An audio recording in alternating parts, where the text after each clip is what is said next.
Welcome to Lighting for Profits. All right. Powered by Emery Allen. Here is your host, Ryan Lee. All right. Welcome.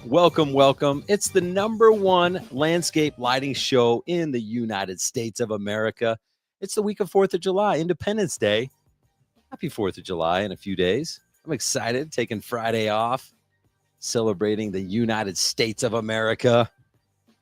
Yep, it's still the #1 show, guys. I'm Ryan Lee, your host of Lighting for Profits, powered by Emery Allen. If you're looking to start or grow a landscape lighting business today, you're in the right place. We're here to educate and motivate to help you dominate. So definitely looking forward to today's show, guys. We got an awesome guest. We got Mr. Mike Andes with Augusta Lawn Care. He also owns Copilot CRM, and just looked up 221,000 subscribers on YouTube, which happens to be about 220,000 more subscribers than I have. So that's pretty epic. Excited to have Mike on. If you don't know who he is, you will get to know him on the show, and you're going to be a fan. I mean, this guy is just kind of like kick butt, take names, and ready, fire, aim kind of guy. So my kind of guy, I'm excited to have him on. So make sure you guys stick around. We're going to have Mike Andes come on in just a few minutes. And I just want to thank you guys for your support. In fact, I want to thank specifically 128 of you, because that's the number of 5-star reviews that we've gotten on Apple and Spotify. So we're still asking for more. It's crazy because I know you're listening. I know you're watching. Like, the numbers don't lie. We have thousands of downloads and thousands of views, but 128 of you guys are awesome. You could make that 129 today. So thank you guys so much for your support. Even if you don't give me a 5-star review, still love you. And before we have Mike on, guys, I just want to talk about something real quick. And it's not gonna lie, it's gonna make a lot of people. It always makes people uncomfortable in this industry. And this topic is closing on the spot. Now, listen, I'm not saying every deal should close immediately. Well, actually, that's exactly what I'm saying. Every deal should close immediately. Like, if you're in front of someone and they called you to their house and they want landscape lighting, like, what are you waiting for? Why are you leaving without a check? But here's what I'm really saying is, like, way more of your deals could close, and they would if you showed up with more clarity and more confidence. Okay. And one of the things is, like, a lot of this stuff is just in our head. Like, we like to say things like, well, I don't make fast decisions, so I'm not going to expect my prospect to. I wouldn't, decide to a $10,000 deal on the spot. Like, are you kidding me? Or, I don't want to be salesy. And I get it. Like, I don't want to be salesy either. But when you really position yourself as a guide, a trusted advisor, a helper, a facilitator, a leader, you're not selling them anything. You're helping them make a good decision, and you're helping their increase the quality of their life. Like, you're helping them out. Okay. Remember, they called you. You didn't knock on their door. Maybe some of you guys are knocking doors, but most of you aren't. Most of them, they called you to their house. Like, they want what you have. Okay. And so realize this: if you're saying these things, these excuses, number one, like, you're not your client. Like, would you buy a $500,000 car? Like, have you? How many $500,000 cars do you have?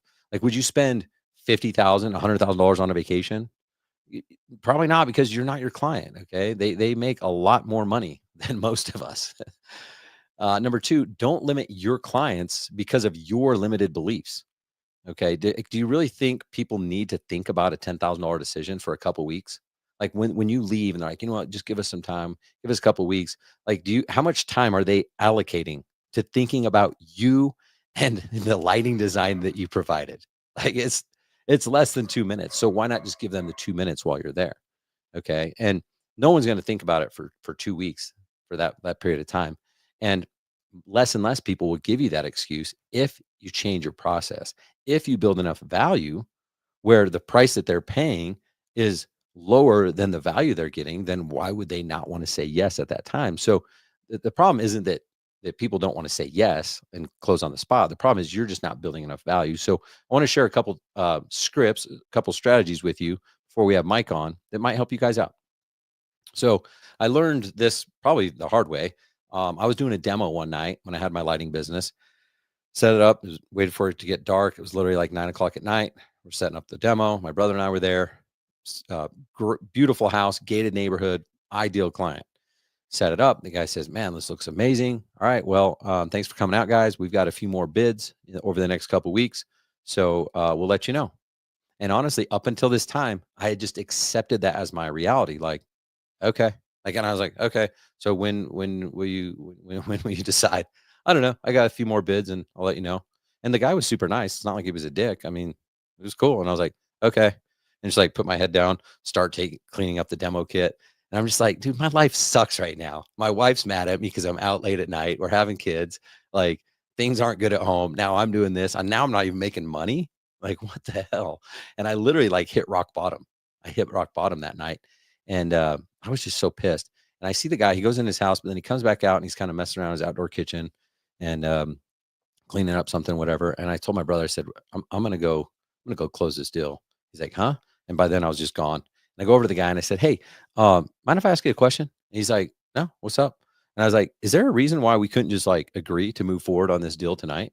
And he goes, I don't know why. And I'm like, well, I literally have nothing scheduled tomorrow. Like, we're just slow right now. It's the heat of the summer. No one's doing anything. And I really thought we were going to like agree on something tonight and get you on the calendar. Otherwise, I got to pay my guys to sit home tomorrow. Is there a reason we couldn't just move forward? Like, how important are these other quotes? He goes, no, yeah, let's do it. It was that easy. I'm like, what? Like, it went from like me so pissed off, not making any money, to like me just dealing with another human, not following a script, not being strategy, just like uncovering what the real problem was here, having a connection with a human being, to be. He's like, no, I don't see a problem with it at all. Like, he just needed some guidance. He needed me to be the leader to steer the direction and be in control. And it was crazy. It changed everything for me because I realized, like, what am I worried? I'm going to ask him another question. I'm going to offend him. Well, I should be more worried that I'm not going to hear back from this guy potentially ever again, if not weeks or months go by, and then I don't have a job for my crew. Right now, I can't pay my mortgage, and like everything stacks up. So I share this with you guys because I've learned that clarity equals confidence. Okay, I got clear on what I wanted, how it was going to happen. Speed equals success, and on the opposite, delay equals death. Okay. And so many of you guys know this because you're not closing deals on the spot. And then you're in this follow-up game, follow up, follow up, follow up. And then most of you don't follow up enough. You're not using automation. You're not using these things. And so it's like, oh, I called him how long ago? Oh, there's like 2 months ago.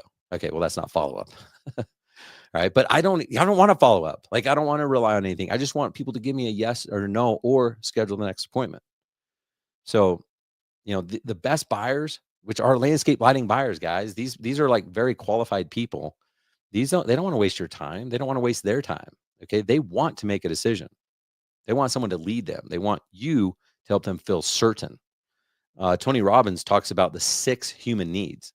Okay. The 6 human needs: certainty, comfort, stability, variety, significance, love and connection, growth and contribution. So what the heck do these 6 human needs have to do with you and landscape lighting? Well, maybe you can help them with love and connection. I don't know. Maybe growth and contribution, but what certainty? Okay. People want certainty. They want to know, like, are you really going to deliver on what you said? Right.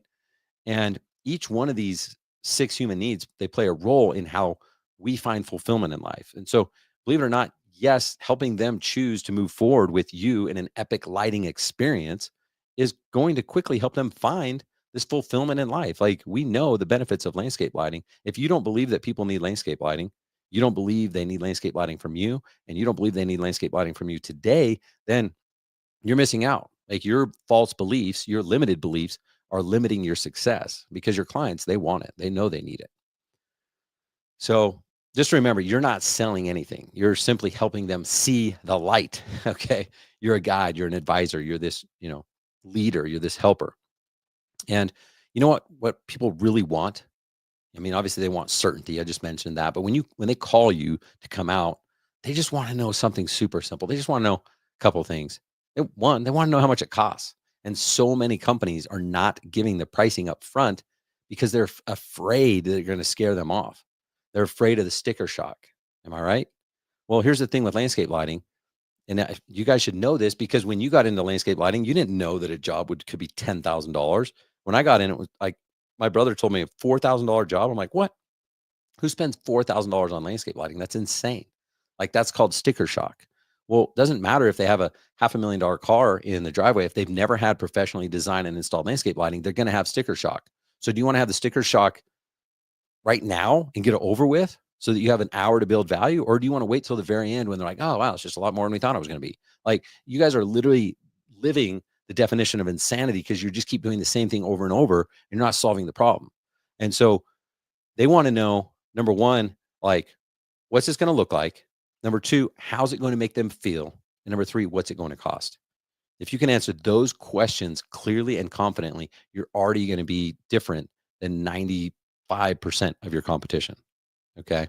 They don't really want you to just take a bunch of photos and disappear and, email them a random proposal a week later that they don't understand. Because when you leave, so does all the emotion.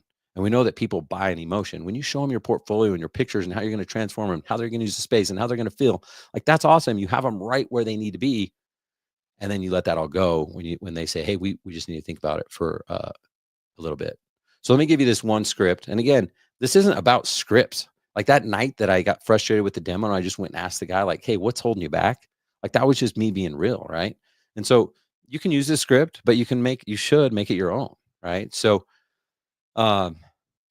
you could try this at the very beginning of your consultation. You get to their house. Hey, real quick, just so we're on the same page, assuming that we can, obviously blow you away with the design, maybe even show you a couple of things that you didn't even know were possible. And of course, as long as we agree on price, is there any reason we wouldn't just go ahead and get you on the schedule today? Because honestly, we're booked out about 4 to 6 weeks. And last thing we want to do is miss a deadline for you guys. And we'd really want to get you on there.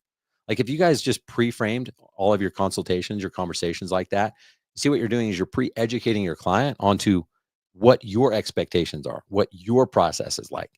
Because if you let them run the show, they're going to keep giving you the same excuses, the same objections that they're giving you now. And when you do this, you're not selling, you're leading. Okay. You're not pressuring, you're leading. And what can happen? They could say something like, well, yeah, I don't know. I mean, I got to talk to my wife. Well, first of all, if they're saying I got to talk to my wife, then you did a bad job pre-qualifying on the initial phone call when you should have said, hey, it's really important that both decision makers are present because we're going to go over a lot of, in-depth design stuff. We're going to choose color temperatures, fixture selections. It's not quite as insane as building a house, but you're definitely both going to want to be there. Are both of you going to both be available for our design appointment? If you're not saying that and then one person's showing up, like, you're losing the game, right? So you won't get this a lot. But if they do, then you could say, and they say, well, I got to talk to my wife and be like, oh, let's grab her real quick. Because I'm about to get in depth on some stuff. And I would hate for you to have to share with her my decades of experience in a 5-minute conversation. Like, this is not going to do it justice. Let's grab her real quick. And again, you can guide the conversation. And by the way, guys, you don't close deals on the spot like this by being pushy. You close deals on the spot like this by being prepared. And so this all starts well before the actual appointment. Number one, it starts with how you answer the phone, how you talk about the process, how you pre-qualify them, your branding. Okay, how does your brand communicate that you're not here to be the cheapest, but you're here to be the best? And just really pre-educating your clients on that process. So, like I mentioned, like telling them, hey, when we get there, in most cases, we're going to be able to actually give you a design proposal right then. That way you guys can make a decision based on what you think is best for you. And in fact, we'll even give you a few options based on your budget so that you know that you're getting the best deal. Right. And so again, if you just pre-educate a lot of this stuff, it's not awkward. And for some of you, it's going to be awkward because you've never done it. You guys know over the last couple of years, I've started to work on my health and it's uncomfortable. It's not like I used to not even be able to run like a mile without just wanting to quit. Well, that's still today. I still like, it's still uncomfortable. But once you get to mile 2, 3, 4, it's like, okay, now you start to find your rhythm and it gets easier over time. So like, just because you try it once and it doesn't work, doesn't mean it doesn't work. It just means it didn't work for you the way you did it. So you just need to keep iterating and getting better. So I just want to encourage you guys to ask the uncomfortable question, because these uncomfortable questions are the ones that are going to lead to clarity. And just remember, a confused mind does not buy. So it's important to bring them through the process as you talk about design before you move on to the install. Does that make sense? Do you have any questions? Then you talk about the install. Does that make sense? Do you have any questions? As you move through this process, you're checking off to make sure they're still with you, that they're not confused, that they're on board with everything. You go through pricing. Does that make sense? Do you have any questions? Does that fit within with what you guys are looking for? And then sales doesn't have to be scary because it's not sales. You're just helping people get more than what they even knew was possible. So I want to encourage you guys. Um, your confidence is going to be everything here. Confidence closes, hesitation kills. Stop trying to follow up your way into a closed deal. I hate following up. There's softwares and there's stuff now, but I'm just telling you, like, it's just so much easier to not have to follow up at all. So start stepping up and closing like a pro.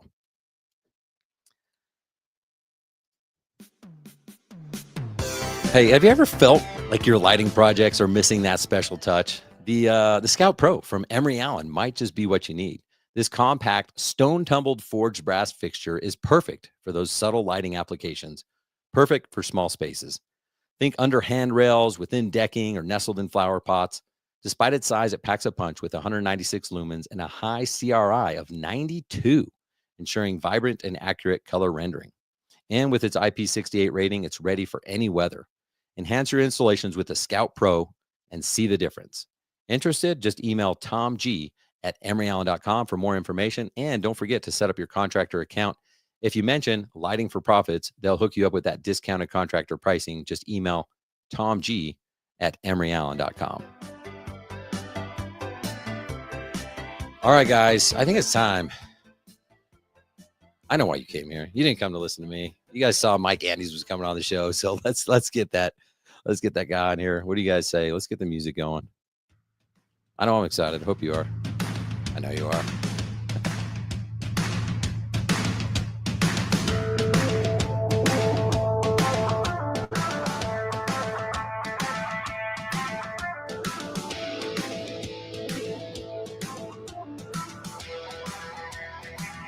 Welcome to the show, Mr. Mike Andes. What's up, Mike? So Brian, how you doing, brother? Thanks for coming on the show, man. I'm doing great. Thanks for asking. Well, I'm excited to have you on, man. You've had quite the journey. I don't know. I found out about you, I guess, a few years ago, and I've been following you ever since. And it's been pretty cool to see what you've done. I mean, you've done some things that most people dream of, and honestly, most people are never going to be able to do for maybe a variety of different reasons. But excited to have you on and kind of hear your story, and hopefully you can share some good tips with us. Awesome, man. Thanks for having me on. I really appreciate it. Now, this will be cool. We've got a kind of a mutual love for the green industry, and excited to hear about how you. So, Mike, by the way, is the founder of Augusta Lawn Care. But Mike, maybe could you just do a quick introduction on yourself and what you're doing now, and then maybe how you got started into lawn care? Yes, I started mowing grass when I was 11 years old. My brother and I started Andy's Lawn Care back in the day, just pushing our lawnmower around the neighborhood. I think like a lot of people in the home service industry started really young. I did so because I went to college when I was really young. I was 13 years old when I started college, and I did that because I thought I was going to become a doctor, a surgeon, and so I was like, I'm going to get this out of the way as fast as possible. And so that's how I kind of paid my way through college, was mowing grass, using Andy's Lawn Care. And then at the end of all that, I was going to go to medical school, and I went to Africa for a couple months and volunteered over there in orphanages and hospitals. And I was able to do a lot of really cool stuff in terms of like birthing, surgeries, injections. We did a lot of stuff with the burn units in the pediatric side. So it was really cool. But then came back to the U.S. and realized that I was not going to be able to see as many patients. There's a lot more paperwork and bureaucracy, stuff around insurance, and more importantly, like I didn't want to do the same 4 or 5 procedures the rest of my career if I was going to go really deep into surgery. And so I decided, you know what, I'm going to drop out. I'm just going to do the only thing I really knew how to do, and that's mow grass. And that's when I started Augusta Lawn Care, and that was about 11 years ago now. That's cool. So I think it's funny because, like, growing up, I'm not sure how old you are, but I remember thinking, like, yeah, you had to go get like a corporate job or be a doctor, an attorney, like if you wanted to be rich, if you wanted to make money. And here you are, like, yeah, I don't want to just do the same surgery over and over to make money. Like, I want to do something that's fulfilling. Yeah, yeah, and it was just a function of like honestly, it wasn't like I loved mowing grass. I had a lot of allergies to lawn care, like grass in general. So it was not necessarily anything beyond this is the only way I knew how to make money, and I needed to make money. So there was nothing really noble or grand about it. And I spent the first few years really not knowing what I was doing and not really building the business with systems. And for that reason, a few years into the business, ended up getting a workplace accident because I was out on a job site. I got sucked up into the PTO of a dump truck, and kind of on that rehab cycle and like just in the hospital and stuff, realizing that my business didn't have systems, it didn't have procedures, and it needed that. And so coming back is when I started actually making content and just like walking through all the stuff I was changing in the business, creating systems around estimate videos, creating systems around compensation and pay for performance, and just systematically just kind of sharing everything I was doing in the business. And yeah, so that was kind of the evolution of it all. That's very cool. So you were doing that, like, you didn't have the vision of getting it to where it is now yet, or you were just doing that for your, like, one location? Just my one location. Yeah. And then I started sharing it because I realized like if I would have had kids or dependents or family at the time, I would have gone bankrupt during that accident. And so very thankful I didn't and was able to get bounced back from it. But I know there's a lot of other people in home services that if that sort of thing would have happened and they didn't have systems and procedures, like it would have impacted a lot of people negatively. So my hope was just to be able to share the content and kind of walk through what I did. In the next 12 months, we basically went from making really no profit. I was working 80, 90 hours a week to like the next year and a half. I did 280,000 distributions from that same location. And so it was the same business, just with systems, simplified services, really nailed down the operating procedures for the business. And then shortly after that, a year or two later, that's when we franchised. So when did you have that epiphany and vision of like, hey, we have something here that we could franchise or take multi-location? I didn't want to franchise. If I could have achieved the goal without franchising, I would have preferred that. And so I was sharing the content, talking about pay for performance, had created the software around it and everything, made the book available, and just realized like when you make content, people just kind of look at you as a content creator, versus if a franchisee and franchisor relationship, I wear the same brand, we have the same uniform. When I say something, they know that it's in their best interest because them winning equals me winning, as well as the fact that I consistently saw people didn't really pay attention to the content until I competed with them. And it's like in my local market, people were really paying attention and following the systems. And so I figured, hey, if we want to actually change the level of professionalism in the landscape industry, which is the goal, then I should just compete with every single landscaper, and they'll be forced to kind of adopt things we talk about, like answering your phone and having a great website and having compensation plan for your team. So that's really the North Star. And the route to get there most effectively is through franchising. That's actually pretty genius. I've thought about that, like, because I don't have an active lighting company right now, and I'm like, man, what if I just opened up a location in all of these like, I think people would be like, oh shit, okay, we gotta get on our toes. We'll start implementing what we're hearing. Yeah, 100%. That's awesome. So how big is Augusta Lawn Care now? About 187 locations now. Wow. Um, and so yeah, it's kind of more or less steady growth. 40 locations or so a year. We're kind of just starting now to think about really scaling it up and just making sure that the backend infrastructure and systems in place can facilitate the 1,000 location marker. Wow, congrats, man. That's way cool. So 187 on the way to 1,000. Yeah, I think we kind of need to get there just to kind of like get the full penetration of the map. And so by doing that, again, the goal is to compete with every landscaper, not because I don't want them to lose, just because I want to change the level of professionalism. Yeah. And if we answer our calls, the customer now expects that. And if the customer is going to choose based upon who's doing the most efficient and answering communication, their team is the most professional. That's kind of how we, rising tide will float all those boats. Okay, very cool. So on a Augusta Lawn Care, on an average location, what's like the average revenue profit goal for each location?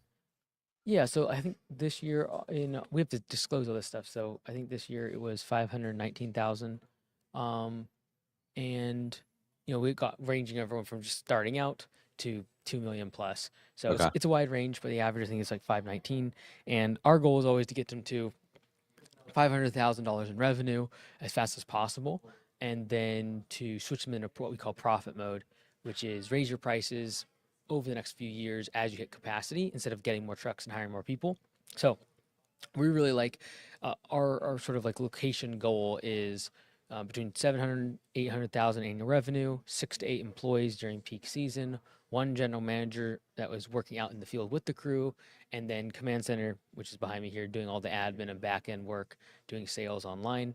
And so that's kind of like our perfect kind of picture. And our Yeah. kind of target is 200,000 on that 800,000 revenues, 200,000 profits. So it's kind of like the Augusta model.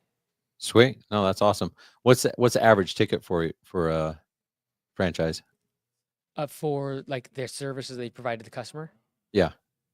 Yeah. So our regular mowing service is probably average around $55 per service, and then our annual kind of customer value (ACV) would be right around $2,000 because of other ancillary stuff that we add, Mhm. whether it be Christmas lights or winter services or mulch installation or all those other services.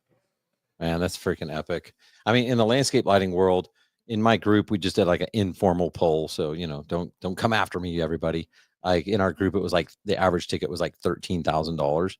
And some are, doing $4,000 jobs, and some are doing like several $100,000 jobs. But just on average, like I feel like landscape lighting, an average job's like 10 grand. And so I'm like, man, an average ticket of $55, and an average your ACV was 2,000. Like we have like the ability to do 5 times that, you know. So when I hear people like saying and coming up with excuses, I'm like, no, these guys are doing it with like low average tickets. There's so much potential out there. Yeah, like the big focus for us is recurring revenue, right? So like, if you go project based, you can build $1 million business pretty quickly. Um, Even if you do focus on landscaping and hardscaping. Hmm. But really, our goal is that the location run without the owner. And to do that, having recurring revenue where I know the revenue forecasted throughout this whole year based upon what's already been sold. I don't need to depend on I don't need to be running ads. I don't need to be running any sort of new sales. I'm simply just taking my current customers, raising prices on them as time goes on. That's really the model. And so recurring revenue in general is slower upfront ticket, or slower growth, lower average ticket, but the long-term enterprise value is much higher. And so if you look at any sort of sale or acquisition or mergers, or roll-ups, et cetera, your valuation is just so much higher when you have recurring revenue. And so that's really our focus. It's like generate a recurring revenue business that can run without the owner. And if people, have 5, 10, 15 locations and roll that up, the valuation will be 2 or 3 times higher than if they were to do one-time project-based work where there is no guarantee that it's going to be there in 6 months from now. And so that's kind of the ethos. Yeah, I like that. I appreciate you sharing too, kind of your model of like, let's get people up to 500K in revenue, and then we can focus on profit. The show's called Lighting for Profits. I'm always talking about profit, but I think people do get confused every once in a while because I'm like, raise your price. And I believe in that. Like if you don't start pricing like who you want to be, then you're never going to get there. You can't, if you're just a solo guy today, you can charge whatever you want. It's just you're going to stay stuck there unless you raise your price. But some people, I think, kind of like cut off their own leg and not realize like, no, you just need to go get jobs. You just need to get customers. You just need to get in front of people. You do have to worry about profit enough to stay in business, but like I would reinvest a lot of those profits back into growth, into advertising and marketing, and land the deal with the front neighborhood clients to get the rest of the neighborhood and stuff like that. So we align heavily there. Like focus on revenue first. Once you get to that 500, 700K, that's when you start focusing on profit. Because I see a lot of people at that point trying to scale. They hire, two more installers or whatever, and then they're like, "Well, I'm broke. I don't have enough money to advertise." I'm like, "Oh, because you didn't focus on profit." Yeah, 100%. You so when you did your first location, I guess, what was the biggest bottleneck that you had to solve to get Augusta past that first $1 million in revenue? Most of the time to get past a million, you really just have to be good at sales. And so at that time, Facebook ads was kind of like the arbitrage in terms of advertising. But really, as long as you can sell, as long as you know how to get on a customer's property, identify the problem, show the solution, and then get them to a sale, kind of like we were talking about uh, prior to the interview, just about like, just figure out how to sell this thing. If you can sell really good, you can build $1 million business. What kind of differentiates a good $1 million business versus a business that is pretty lousy to operate is whether or not you can be a good leader. And so I've always said, like, grow up to 500,000 using off the back of you literally could just knock on doors and talk to people and sell 500,000 revenue. But the business that goes to 500,000 to a million, 2 million, 3 million is a leader, someone who can actually attract great talent, have great team meetings, train people correctly, create systems and procedures, and work vicariously through their team and be effective without them having to be on the property every single time. And so that's a very different business. I've seen businesses that are doing a million or 2 million, and the business owner still runs ragged. And I've seen businesses that do 600,000 annual revenue. The business owner hardly has to think about it, and it prints money, and very high profit margins. And I'd just rather have the second business. And so, focusing on leadership is usually the thing that gets you to that $1 million marker and beyond. Is that the business owner like reading a leadership book and becoming a good leader, or is that them recognizing like I'm not a good leader, I'm going to hire one? It could be a little bit of both. I think if you're a hands-off owner and you're kind of like you're hiring an operations person or a general manager, that could certainly be an option. Is like you just go out and hire someone that's really good at it. I think that for the vast majority of us, the business is not profitable enough to sustain hiring a high level person that could just like hire, fire, train, recruit, and basically build the business for you. Most small businesses can't afford that person. And so if you're not going to be able to afford them, you're going to have systems in place in order to make that happen.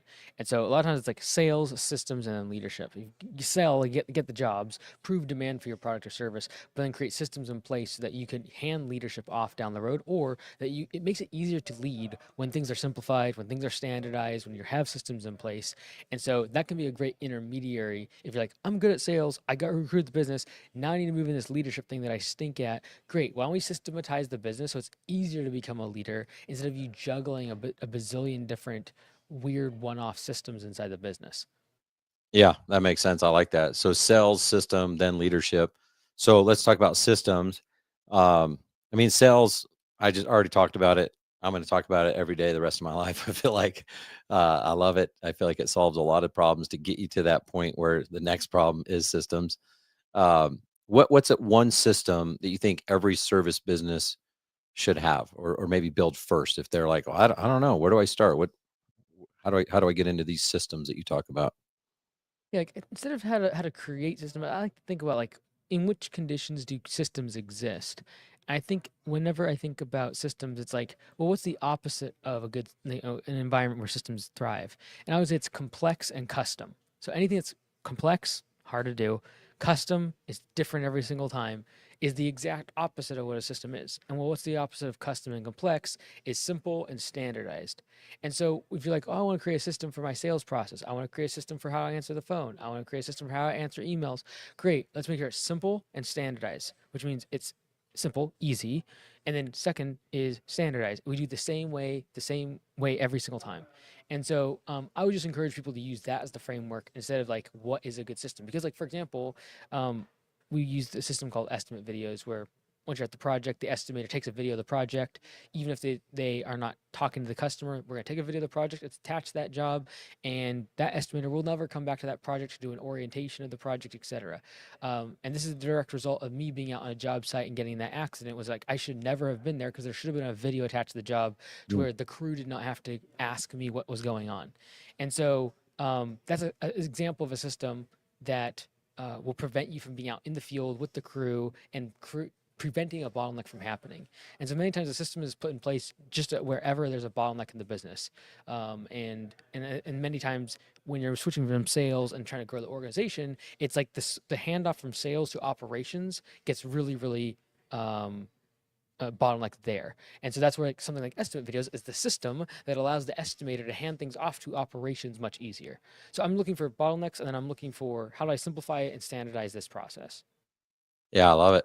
Well, and I like how it relates to like now all of a sudden you're a better leader because there's less chaos in the company, and now people want to stay there longer because they're not like, holy cow, if this guy could ever get his crap together, it might be a decent place to work. Yeah, it's easier to be a leader too when jobs are standardized and you're doing the simple, same few things over and over. Not every single job is different. Every single is custom. Like in that environment, it's so difficult to get employees, train them, and actually have them do a good job that you spend most of your time just trying to be a good operations person and just like trying to get the jobs done right and the customers happy versus stepping back and actually leading and training them, thinking about their future as members of the team. And so certainly having systems like has so many downstream effects.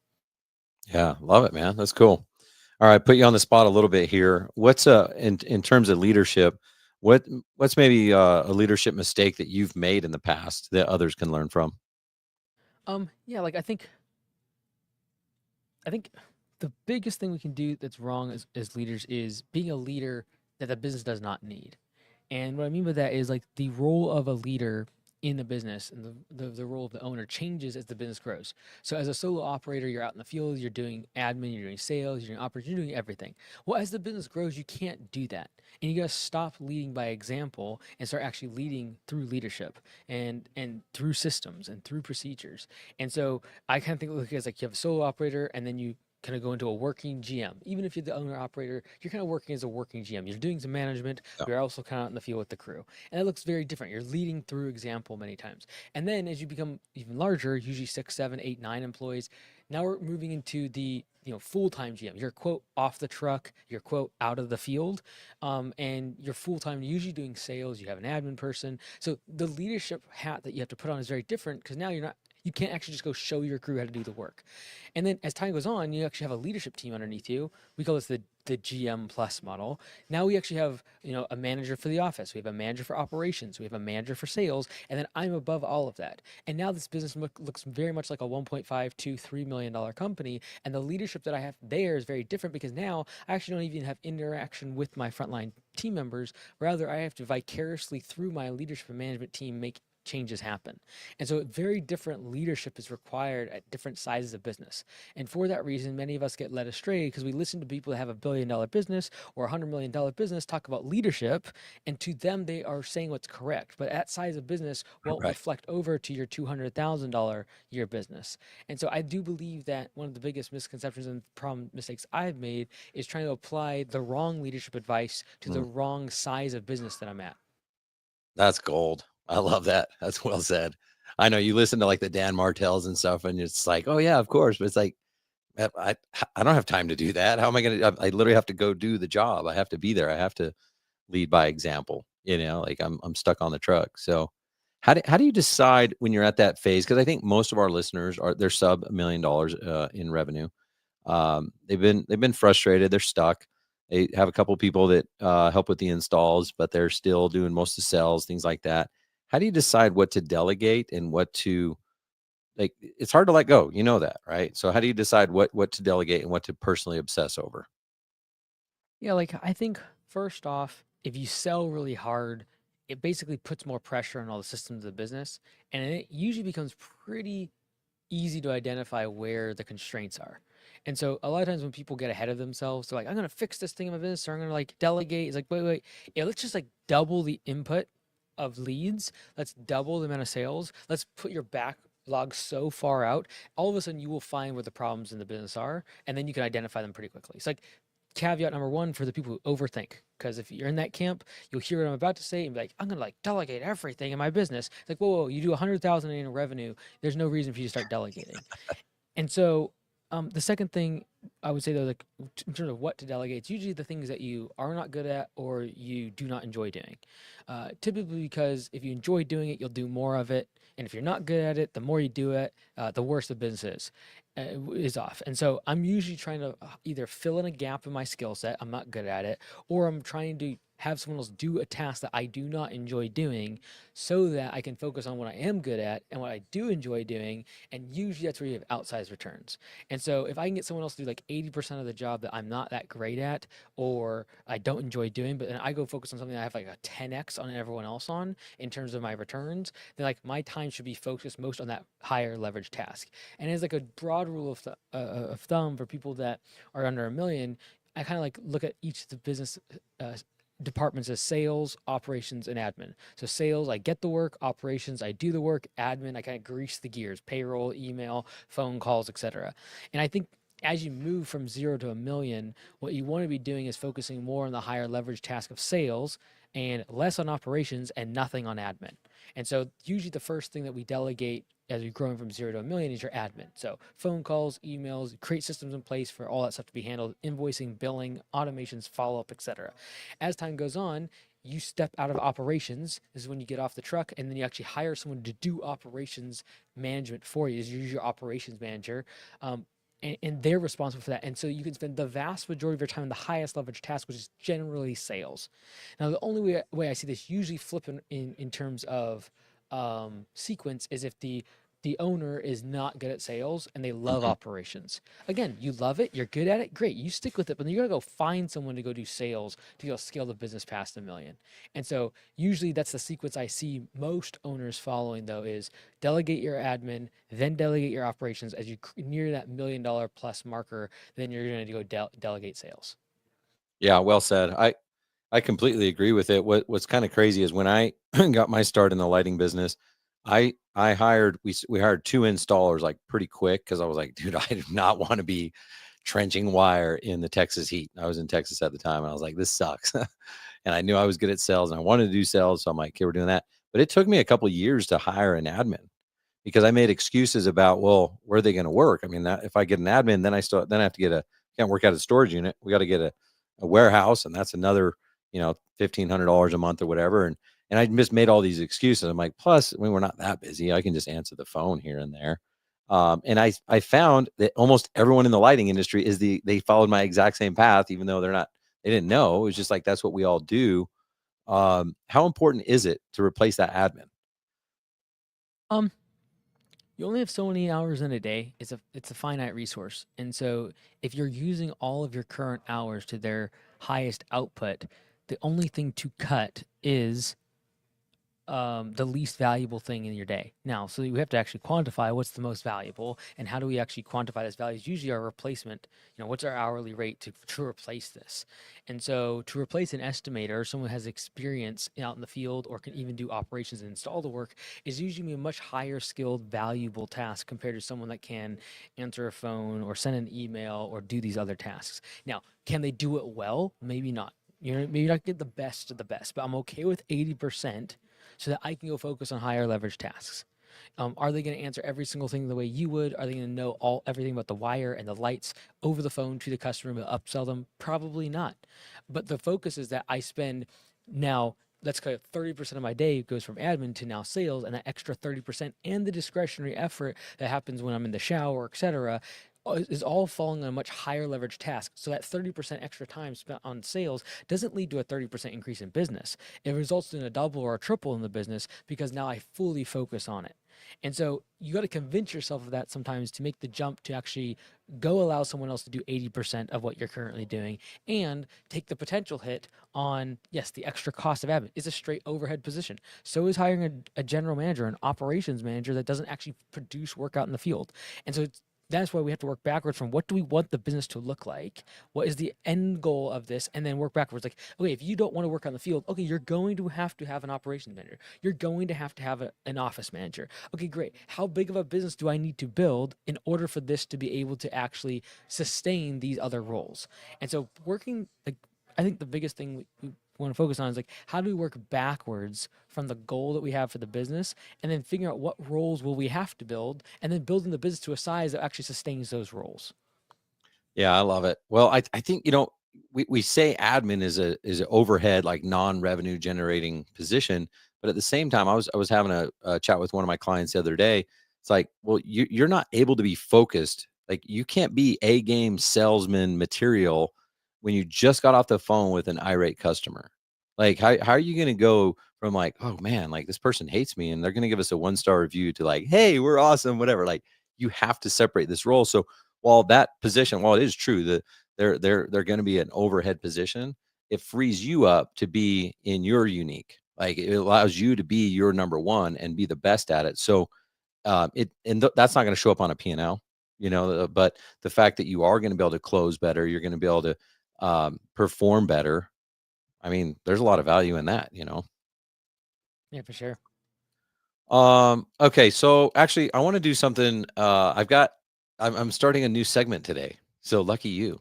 We're going to do this thing. It's called, it's really fast. It only takes like 30 seconds. It's called Quick Hit Controversials. Are you down? Let's do it. Quick hit controversials. It's like a lightning round. We're just going to ask you like what is it, 6 or 7 questions. Straight up answers. If you want to make an explanation, you can. If you don't, then don't. All right. So hiring family, smart or stupid? I'm gonna go with smart. Okay. Should solo operators even try to scale, or should they just stay lean and profitable?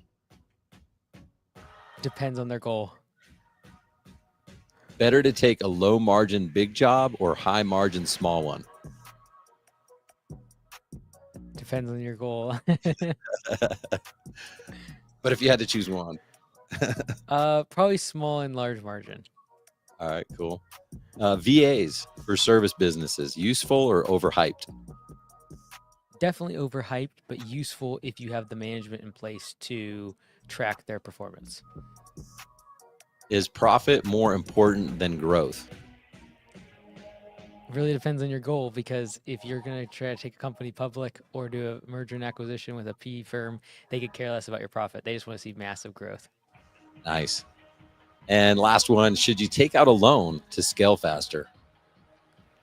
As long as your confidence in the return on that investment is significantly higher than the interest rate, theoretically you should. But I think as a broad stroke for the vast majority of people, since we know that 80% of people will not make their business successful, I would probably say don't take out debt. Nice. All right. That was awesome. That was quick hit controversials with Mike Andes, our very first ever. Thanks, Mike. Very controversial.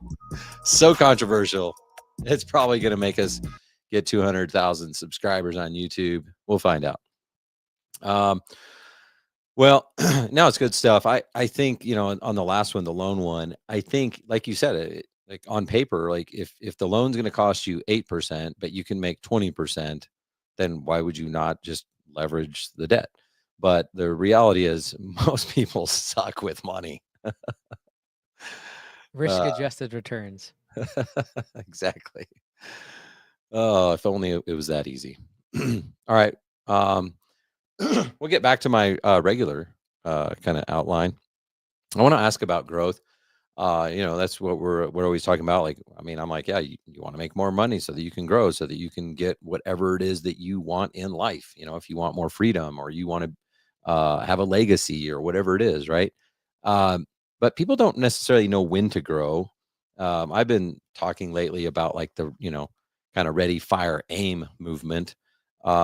Where's the line between growth and chaos? Like, how is there too early to grow? I think growth becomes chaos when you are above your max capacity in one of three areas. The first being your labor capacity. So if you're overworking your crew, eventually they burn out. Eventually, people revolt. People don't want to work 7 days a week. They don't want to work 14 hours out in the blazing heat. I think if you are overcapacity in your assets, so if your trucks and equipment are being used way too much, you're not able to get maintenance in. They start breaking down, etc. And then I think the last one is your personal capacity. If you're above that, now in the short term, whether it be asset capacity, your personal capacity, or your labor capacity, in the short term, if you extend past them, you will make more money, and you will be rewarded in the short term. But in the long term, you eventually burn out. Hmm. And the biggest reason for business failure is not because of lack of capital, but actually just burnout personally, especially in a market where you are supply constrained instead of demand constrained. We have plenty of people that want the work, but it is a supply of the labor that is actually the difficult part. And so I think it becomes chaotic when you go above your capacity. And I think the vast majority of us, it's our personal capacity that actually extend past. You are capable of building a $100,000 per month business, but your business starts to grow so fast that now it's $150,000 per month, and you do not have the skills to be able to actually run the business efficiently or effectively. And in that gap between what you are capable of and you have the skills for and what the business is actually doing can be very detrimental and usually cause chaos. And that's where I see a lot of struggle when people start growing too quickly. Yeah, that's great perspective. Have you ever regretted growing too fast? Um, I think I have gone out of sequence on like I think I really like having growth spurts and then leveling for a second and creating infrastructure. So I kind of think it like when you build a high-rise building and you want to do concrete all the way up, you go story by story, you pour the concrete, you let it set. You pour the concrete, you let it set. You pour the concrete, you let it set. So there's actually points in time where you need forms just to keep the thing together because if you didn't, it would just be a sloppy mess. And so I kind of like going through periods of growth and I'm pouring the forms, I'm pouring more concrete, but then I gotta let it set for a second. And I usually see that as like usually sales, like increase revenue. And then I've got, okay, I got systems, I got to hire talent, I've got to have procedures, I've got to have infrastructure, I've got to make sure things are done legally, I've got to, now do accounting, create more processes, create another department. And so I look at it as kind of like usually as not a linear growth, but more like there's steps. And I Mhm. might go through a year, 2 years where we don't grow a lot of revenue, but like I know that systematically we have gone through and made the business more structurally better by adding infrastructure. And so there's certainly times where I think we have grown too quickly. The biggest example is Copilot CRM a year and a half ago. We tripled in like a matter of like 30 to 60 days the amount of people inside the system. And I was relatively new to software and didn't have the talent pool, the team at the time to really navigate that. And so, in theory, like tripling in 30 days, great. Yes, this is software. Let's go. All of a sudden, you have spammers, you have people hacking the system. We had a lot of problems. It led to a lot of bugs, downtime for our members. And so, that was definitely a time because we grew too quickly. Now, it took me 12 months of level setting and like, okay, we are going to hire people. We are going to completely rebuild the stack and change the code base. Like there's periods of time where then once you step back from a period of growth, you say, okay, let's actually like take some time and let this set. And I think I've become more comfortable with that. Less of a rush is really important to allow things to set and realize like, okay, like we are going to grow this thing. But like I don't need to do it in the next 6 months. I don't need to do it in the next 12 months. And if it means like for example, we have not really like promoted joining Augusta outside of just my content vicariously just for people seeing my shirt usually for years. But now it's like okay, we're at the point now with the infrastructure we can handle this. We could double or triple and we could make it work. And so now we're gonna pour gasoline on it and but I think so many of us are in a rush. We pour gasoline on a spark instead of building the fire pit, instead of building the safety mechanisms around it that could potentially take years. Having the talent pool in place to be able to make sure that when that growth comes, you can absorb it, be profitable in it, and thrive and serve your customers. And I think I've become more comfortable with that as time goes on, realizing that like flashes in the pan and growing really fast isn't all that it's made out to be. Yeah, love it. In your book, P for P, you just mentioned like labor capacity. I know you talk about like efficiency ratio. I think it's funny because when we start our business, like if we're paying someone for 40 hours a week, 60 hours a week, like why would they not produce 40 hours a week, 60 hours a week? We're paying them. But in reality, I can't remember what number you said, but I was shocked how low you said it was. What's a good efficiency ratio for someone that's trying to start to measure their capacity and how much they're paying for their guys and trying to job costs and things like that? Yeah, so like we usually compare budget hours versus actual hours. So it's that way you can translate it across different industries. If you use as a function of revenue and you have a whole bunch of material involved, usually you're gonna have much lower percentage of your revenue going out the door to the direct labor. But when it comes to labor itself, I like budget hours, so how long the job should be taking, and or how much you're actually charging for, divided by clocked hours. And if you look at that efficiency score, anything above 70, I'm okay with. Anything under 70, no bueno. I'm usually not going to see a profitable business. I'm ideally shooting for 90% or above. If I have a business that is 90% efficient labor, I have rarely seen them be unprofitable. And so, but it's anything above 70 is usually when our crew starts making like extra bonuses on pay for performance. The culture is decent. There's not a ton of training and newbies in the team, and that basically accounts for drive time, unload and load time. And that number should be much higher if you're a project based company where you go to the job site and just stop all day long. When you have a route and you're stopping 10, 20 different visits in a day, that's when that number will creep up higher or creep up like more waste creeps in the Mhm. more stops you have in a day. Well, when people get to this phase of their business, when we always talk about working on your business versus working in it. This is one of those things where you like take a step back. You spend Thursday afternoon to start measuring your numbers and analyzing them and see what they say or whatever it is. this is when they can realize, wow, I do need to charge more because I thought this was going to take us a day, and it's not a big deal. We had to go back the next day for 2 hours, but the next day 2 hours was also drive time there and back, and three guys on the truck, and then they didn't have another job after that, so they wasted a whole day's overhead. That I mean, can you talk a little bit about how important it is to know your numbers, and what are some tips that you have to help formulate your own pricing strategy, and get to know how much it costs to run your business? Yeah, like if you want to be really vicious about it, pay your employees based upon your budget hours. Because now all of a sudden they will not be so thrilled about the 2 hours that you have to go back to a job site, or the extra drive time because you forgot a tool, or you mismanaging the hours or not charging enough.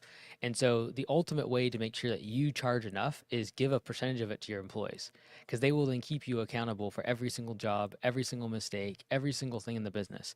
And so that's like the ultimate form of making sure you have a good pricing system, is just give a percentage of it to your team, and all of a sudden you will get very accurate.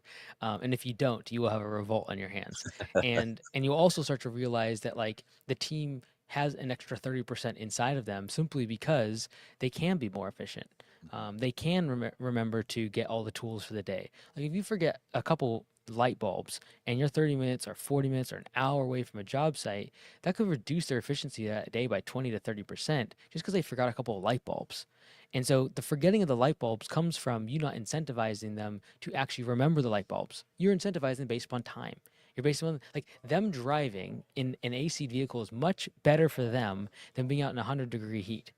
And so you wonder why there's so much drive time. People forget stuff and they make mistakes and they would go back to the property and there's back and forth. It's because you've incentivized them to the longer you work, the more money you make, versus getting this job done efficiently, profitably, and to the satisfaction of the customer, you make more money.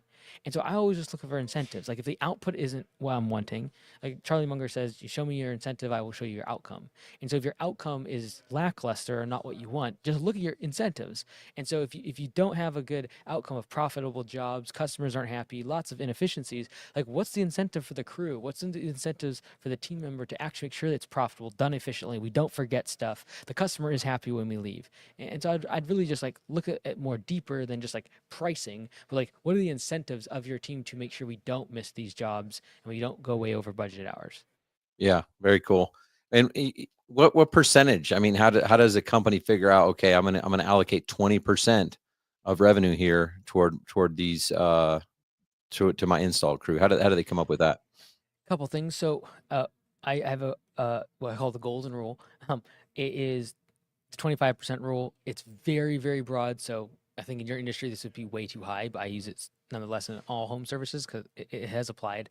And is like across the board, when I look at home services, any industry, if their base pay they pay employees is more than 25% of the rate they charge customers, I almost never see that business make money. So if you're paying 35, 40%, let's say you're paying your employees 25 bucks an hour and you're charging the customer $75 an hour. That's 33%. I can almost guarantee you will not make money. Hmm. You just won't. And so that's the first like very, very dirty rule. The reason I say it's dirty is because especially in like lighting, chemical applications, and some of our higher margin services, you spend most of your stuff on things like acquisition and less on direct labor. And so but as a to answer your question more specifically is I would look at last year's direct labor. That is the revenue or the wages you have to spend on employees that were actually doing the work.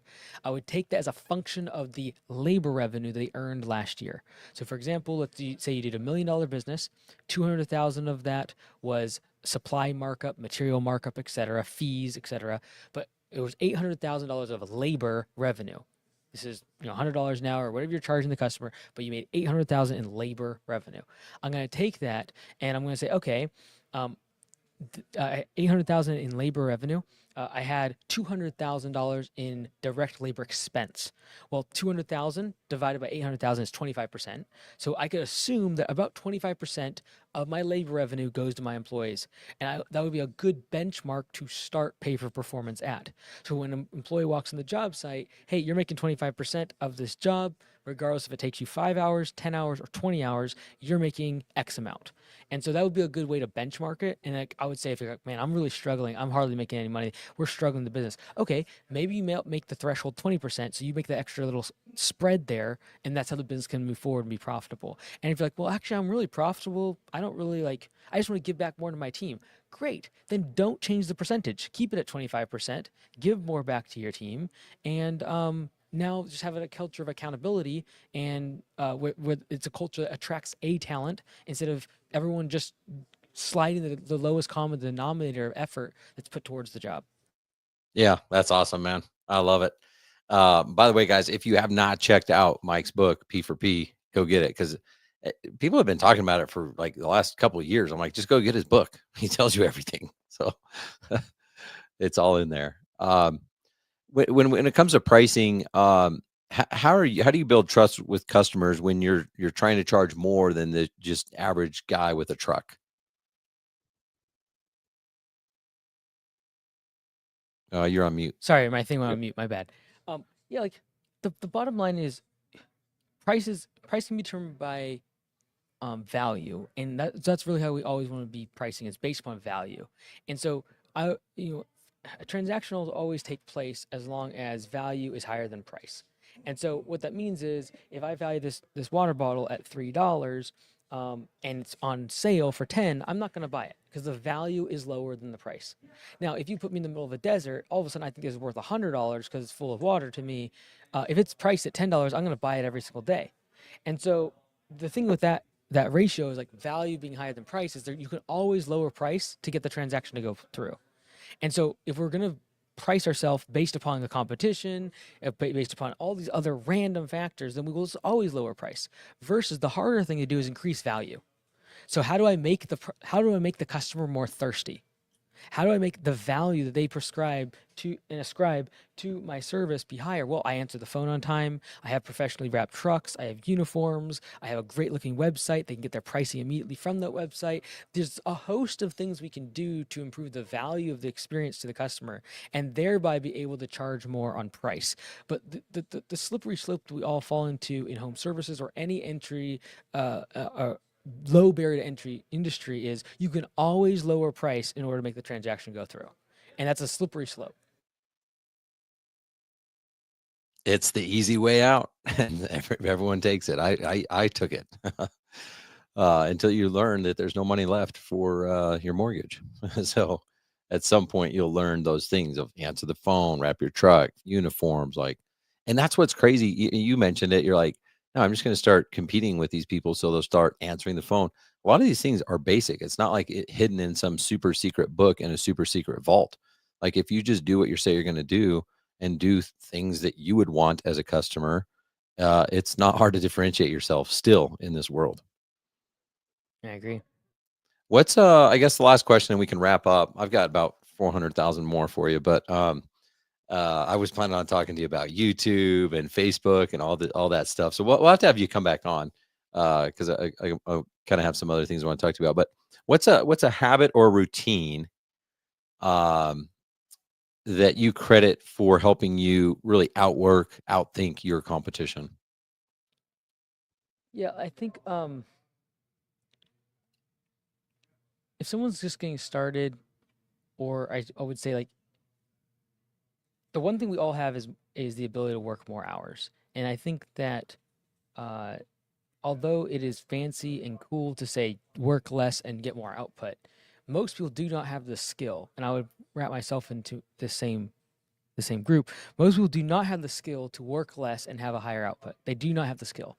And the people that are saying that have usually been in the game so long, have so much experience, and have so much skill that they can leverage less time, make one or two good decisions a year. That's like the famous quote from like Bezos, Warren Buffett, like make one or two good picks a year and I'm good. Right. After 80 years, for Warren Buffett, after 40 years of building Amazon, working his brains out, yes, you can go and rent Venice for a weekend for your wedding. Um, but that is not the thing that That actually easy. gets you there. Yeah, it's not the thing that gets you there. And so I think that the thing is, the vast majority, 98% of people would be better served simply figuring out prioritization of the hours in their day so they can deploy more time and energy towards the business that they have. Because the number one thing I know is if you just deploy 25% more time to your business, you will have at least a 25% higher output from the business. What I can't guarantee is whether or not you have good skills and all the rest of it that's actually going to make wise decisions, etc. But if you just spend more time, you will have a higher output. And so I would say like the first lowest hanging fruit for the vast majority of us is just more time and energy deployed against your goal. Like if your goal is to have an XYZ business, the question just becomes, is your goal to have an XYZ business greater than your goal to also have a great weekend, to be a great gamer, to drink on the weekend, to get plastered every evening? Like these are the goals that you have to determine and prioritize them. And your time, your schedule, your calendar determines your priorities far more than whatever comes out of your mouth. And so I would say the first thing, and then as time goes on, as you gain skills, you do have more leverage with your time. Then it is less about outworking and working hard and hustling, and much more a matter of how do I take a limited supply and resource and extrapolate it much greater so that I can have leverage, usually through things like code, content, as well as the people around me, so that one good decision for my leadership team then trickles down to 50, 100, 1,000 people, and I have a greater impact. And so as you grow the business, your time becomes more levered. And if you build the business in a certain way, in a profitable way, your leverage of an hour spent well, usually as the business grows, you simply are just reciting the vision of the company. That's actually the main objective of the CEO and the founder. You just like recite, recite, recite, so that then your lieutenants and the captains below you are actually the ones that go out and put foot soldiers on things. And so it's a very different mentality as the business grows. But I think for the vast majority of people, just putting more time towards their goal would actually be the unlock that they're looking for. Man, that is such a great answer. You're the real deal. I feel like man, most people are not going to real. I hope people like pause and rewind this and understand that like the average person spends like over 2 hours a day on social media, because a lot of people are gonna be like, well, Mike, I can't do that. I'm already putting in so much time. There's no more time. It's like when you do the math, 365 days a year times 2 hours, that's over 720 hours. That's 72 10-hour workdays. That's 72 10-hour workdays. Like we all have more time. It's just that we decide to not have focus time. If people get intentional on what they're doing and not just like going through the motions and letting their business run them, but if they will just dedicate more time, embrace the suck a little bit more than their former self or their competition or whatever else, I mean, that truly is it. When I look back at my life, it's the same thing. I'm like, no, I'm just willing to suffer more than anyone I know. Like maybe not more than Mike Andes, but I'm willing to suffer a lot. That's And, great advice. and to be clear, I don't think it's a prescription that everyone should adhere to. It's simply a function of if what's coming out of your mouth has a huge gap between that and what your actual reality is, then you should expect to work extreme amounts of time.